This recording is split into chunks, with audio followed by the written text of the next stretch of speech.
NCC किसी छात्र के व्यक्तित्व और अनुभव पर कैसे प्रभाव डालता है? एकता और अनुशासन। तो बच्चों में एकता की भावना, यूनाइट कैसे रहना है, आपस के मतभेद कैसे दूर करना है। एनसीसी में किस प्रकार की प्रशिक्षण दी जाती है?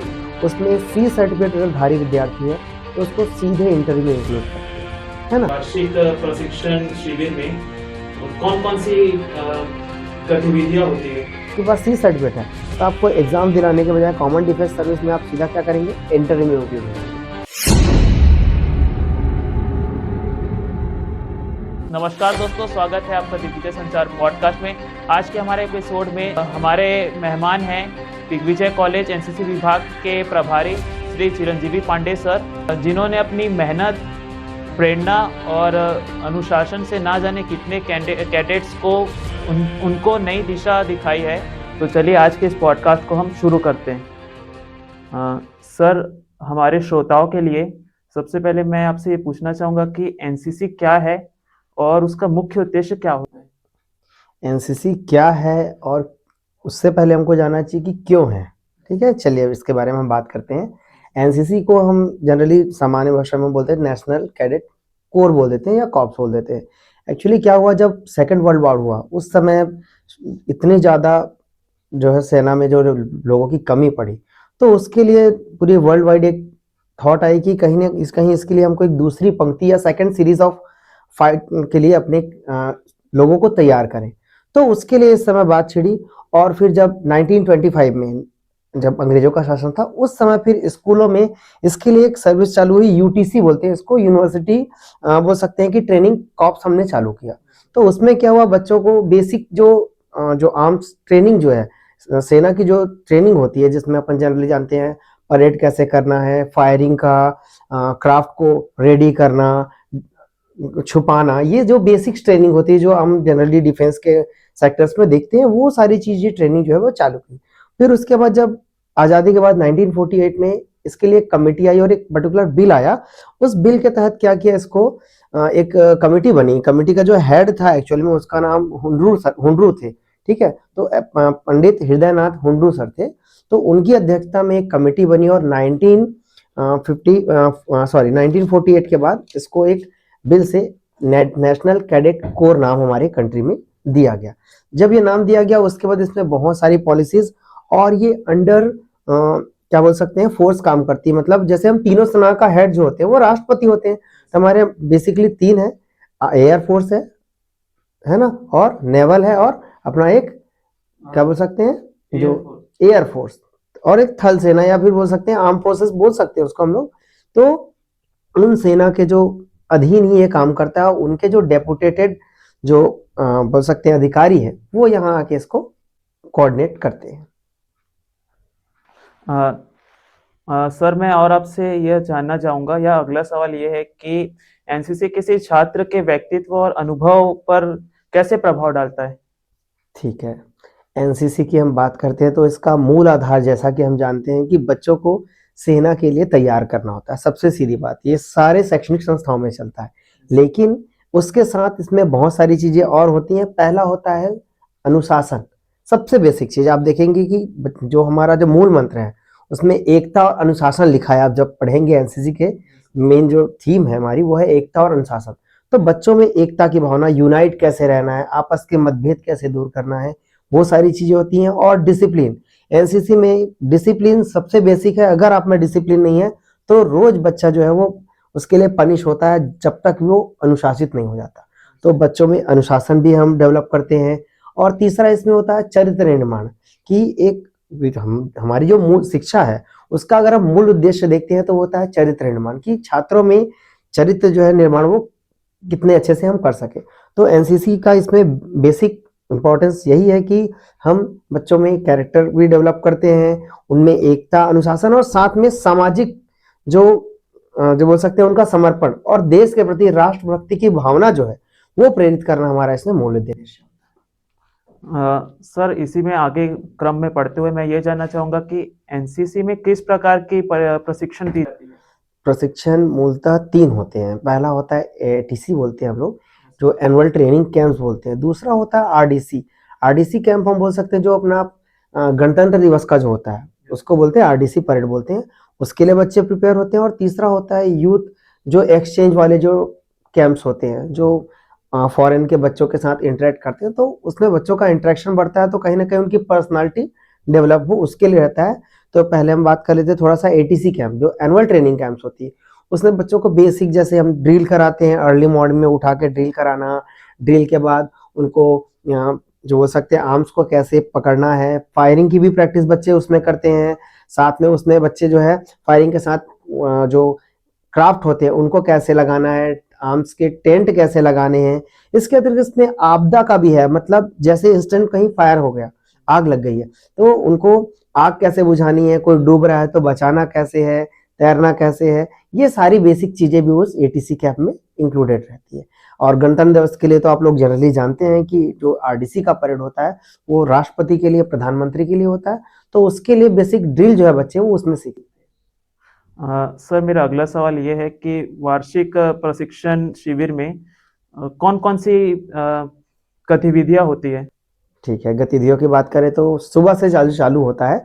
बच्चों को 4:30-5 बजे उठ के ड्रिल के लिए तैयार होता है। जैसे हम लोग वो करते हैं ना, पीटी करते हैं ना मॉर्निंग में, तो इक्वली बच्चे वहाँ पे फिजिकल फिटनेस भी हमारी प्रायोरिटी रहती है कि बच्चा फिजिकली फिट रहे। अगर वो फिजिकली फिट रहे तो वो किस में जाएगा, हमारे फोर्सेज में या आर्म फोर्सेज या पुलिस वगैरह के जो सेक्टर्स है उसमें जाए। तो उसके लिए फिजिकल फिटनेस पे हम ध्यान देते हैं। तो सुबह पीटी होती है, उसके बाद उनको परेड्स करते हैं कि है ना, परेड्स लर्न होती है। परेड के बाद उसमें 2-3 अलग-अलग होता है। जैसे मैंने बताया कि टेंट लगाना और उसको इंस्टेंट लगाना और वापस पैक करना, क्राफ्ट को फैलाना, वापस पैक करना। और उसके बाद इसके अतिरिक्त मैंने फायरिंग के लिए बारे में बताया, तो फायरिंग की प्रैक्टिस में बच्चे जाते हैं और वो एक कंपटीशन होता है। अगर आप इस कैंप में सिलेक्ट होते हैं तो इसके बाद एक सेकंड कैंप, थर्ड कैंप, और थर्ड कैंप के बाद नेशनल कैंप में बच्चे पार्टिसिपेट करते हैं और उसका उनको सर्टिफिकेट मिलता है और उसके अलग बेनिफिट्स होते हैं। इसके अतिरिक्त हम मैप रीडिंग भी सिखाते हैं। जैसे आप लोगों ने सेना में देखा होगा, कोई भी जब उनको वर्क करना होता है, कोई एरिया में जैसे उनको सर्चिंग करनी होती है, कुछ भी करना होता है, तो पहले वो मैप उसका रखे होते हैं। तो मैप की बेसिक रीडिंग का कॉन्सेप्ट भी बच्चों को समझाया जाता है। इसके अतिरिक्त इसमें थ्योरी की क्लासेस होती हैं। जैसे थ्योरी की क्लास में हम बात करते हैं, हेल्थ एंड हाइजीन का एक बेसिक क्लास होता है कि कैसे अपने आप को हेल्दी रखना है, क्योंकि आप देखेंगे लंबे समय तक एक जगह पे तैनात रहना और वहां सर्वाइव करना, तो बेसिक सर्वाइवल की हम भी ट्रेनिंग जो है बच्चों को उस कैंप में देते हैं। और सर, एनसीसी में जो अवसर होते हैं वो कैंडिडेट्स को कैसे कैसे अवसर मिलते हैं? ठीक है, एनसीसी में जैसे हम लोग जानते हैं 3 तरह के सर्टिफिकेट्स मिलते हैं। एक होता है ए, दूसरा होता है बी और तीसरा सी। ए पे तो आपको पीजी के कॉलेज वगैरह में, यूजी वगैरह में एडमिशन में बेनिफिट मिलते हैं और ज़्यादातर उसके 2% वगैरह मिल जाते हैं अपने स्टेट गवर्नमेंट में। नेक्स्ट हम बी और सी सर्टिफिकेट की बात करते हैं, तो जो एसएसबी की जो होती है उसमें सी सर्टिफिकेट अगर धारी विद्यार्थी है तो उसको सीधे इंटरव्यू में इंक्लूड करते हैं, है ना। और हम बात करते हैं यूपीएससी है, सीजीपीएससी है, व्यापम है, पुलिस की जो है, और सशस्त्र सीमा की जो परीक्षाएं होती हैं उनमें विद्यार्थियों को इसके बोनस अंक मिलते हैं।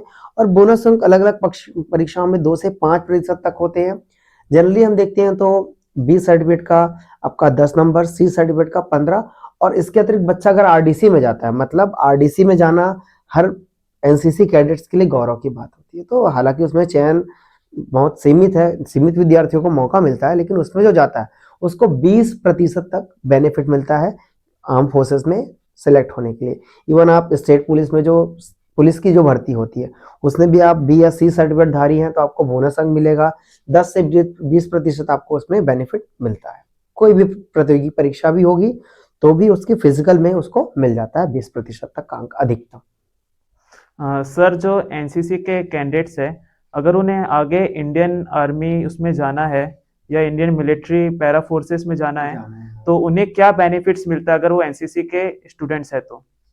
जैसा कि मैंने पहले ही बताया था कि एनसीसी के अगर आप कैडेट्स हैं तो पहले तो मैंने आर्म फोर्सेस की बात की। जैसे सशस्त्र सीमा बल में एसएसबी की जो परीक्षा होती है, जिसके लिए अपन वो सीएडीसी कॉमन डिफेंस सर्विस का जो एग्जाम होता है, कॉमन डिफेंस सर्विस के एग्जाम में जैसे बच्चों को पहले नॉर्मल बच्चों को एग्जाम दिलाना होता है, लेकिन अगर आप एनसीसी के कैडेट्स हैं, आपके पास सी सर्टिफिकेट है, तो आपको एग्जाम दिलाने के बजाय कॉमन डिफेंस सर्विस में आप सीधा क्या करेंगे, इंटरव्यू में इंक्लूड हो जाएंगे।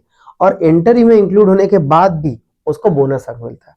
आज के समय में हमारे पास अग्निवीर चल रहा है, तो अग्निवीर जो चल रहा है उसमें भी बच्चों को सी सर्टिफिकेट वालों को 10 to 15% जो है वो बोनस अंक मिल जाते हैं। सर हमने अभी पूरी एनसीसी के कैंडिडेट्स के बारे में हमने जान लिया है, लेकिन हम जानना चाहेंगे कि आपको एनसीसी में जुड़ने की प्रेरणा कहाँ से मिली? एक्चुअली एनसीसी में जुड़ने की प्रेरणा जो होती है वो कहीं न कहीं हमको दूसरों से देखकर ही आती है। तो मेरे यहाँ बड़ी वाली जो मेरी बहन थी, वो एनसीसी जॉइन की हुई थी। मैं स्कूल लाइफ में तो एनसीसी में नहीं था, लेकिन जब मैंने जॉब जॉइन की उसके बाद यहाँ पे एनसीसी के लिए कोई भी ऑफ़िसर रेडी नहीं हो रहा था, तो फिर मुझे रिकमेंड किया गया कि आप एक एनसीसी का प्रभार ले लीजिए। तो फिर मुझे खुद से भी लगा कि अच्छा है मैं ले लेता हूँ, तो मैंने एनसीसी के प्रभार के लिए फिर वहाँ जाके इंटरव्यू दिया। इंटरव्यू में काफ़ी इम्प्रेस हुए, जो कमांड ऑफिसर जो होते हैं वो वहाँ काफ़ी इम्प्रेस हुए। देन इसके बाद हमको भी ट्रेनिंग करनी होती है 3 मंथ की, तो उसकी एक इंटरव्यू रायपुर में हुई। वो भी ट्रेनिंग मैंने क्लियर कर ली और मे भी हो सकता है 2-3 महीने में मैं इसकी ट्रेनिंग के लिए भी जा सकता हूँ। सर जैसा कि एनसीसी का मोटो है एकता और अनुशासन, अगर हम कंपैरिजन करें एक नॉर्मल स्टूडेंट्स और एनसीसी के जो स्टूडेंट्स हैं, उनके व्यवहार और जीवन शैली में क्या बदलाव होता है अगर वो एनसीसी के स्टूडेंट्स हैं? एनसीसी का विद्यार्थी और एक सामान्य विद्यार्थी में मैंने सबसे शुरू में इसकी बात की थी। पहला तो बच्चों में आपको अनुशासन देखने को मिलेगा। अगर आप देखिए, अनुशासन सिर्फ़ आपके जो एनसीसी तक सीमित नहीं है, आपके जीवन में भी अगर अनुशासित हैं आप, समय के अगर पाबंद हैं, तो आपको उसका हर जगह लाभ मिलेगा।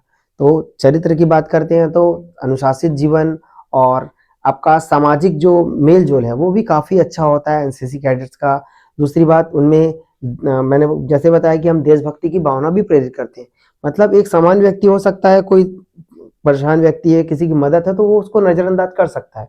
लेकिन अगर वो एनसीसी का विद्यार्थी है तो उसमें सामाजिकता की भावना हम अ, प्रेरित इतना कर देते हैं कि वो व्यक्ति ज़रूर उस व्यक्ति की वो मदद ज़रूर करेगा।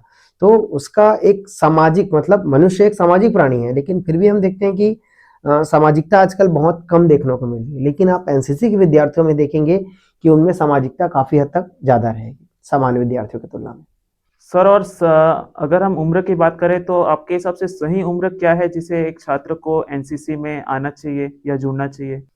देखिए, इसमें 2 कैडर होता है, एक तो होता है सीनियर का और एक होता है जूनियर का, जिसको हम जेडी बोलते हैं और एक एसडी होता है। तो जूनियर जो होता है वो स्कूलों में चलता है, उसमें 9 टू 12 तक के बच्चे इंक्लूड होते हैं। लेकिन वहाँ पे सिर्फ़ वो एक कैंप अटेंड करके केवल ए सर्टिफ़िकेट पास कर सकते हैं, उससे आगे वो नहीं बढ़ पाते। फिर आ जाते हैं हम सीनियर कैडेट्स में। सीनियर में होता है हमारे यूजी के फर्स्ट ईयर से लेके पीजी के प्रीवियस तक के फर्स्ट ईयर के बच्चे जो पीजी के, वो इसमें इंक्लूड हो सकते हैं और वो 2 साल इसमें रह के बी और सी सर्टिफिकेट का एग्जाम क्लियर कर सकते हैं।